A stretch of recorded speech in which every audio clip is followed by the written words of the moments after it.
Diba?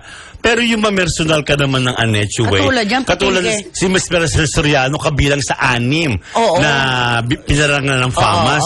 Tinatanggal niyo sa picture. Movie queen icons, Nung una sa diba? picture pa lang sa Instagram nila. Oo. Walang picture ni Maricel. Ang tagal din pong nagtrabaho sa inyo at nagserbisyo ni Maricel Soriano.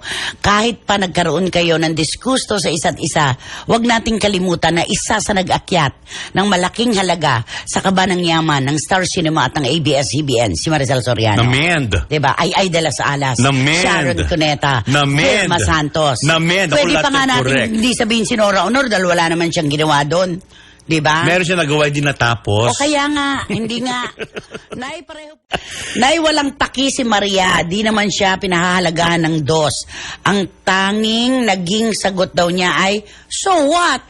Oh, Alam Teacher mo, NL. Maganda nga, no? Alam mo, kung may labas na sanang maganda yung kwento ni Maricel talaga, no? Kung bakit siya talaga nawala dun sa... Naku, kung pwede lang po Yung kami kwento na payagan yun. kung bakit niya hindi tinapos yung proyekto. Oo. Ginawan po siya ng kung ano-anong issue dyan dahil sa pamemersonal. Oo, kung alam niyo lang po Kung yung alam niyo totoong lang kwento po. sa likod nun talaga sa issue ni Maricel tsaka ng ABS, nako, I'm sure lahat kayong mga lahat kayo pipila sa bahay ni Maricel para Totoo yan. para sa palakpakan or kung ano man.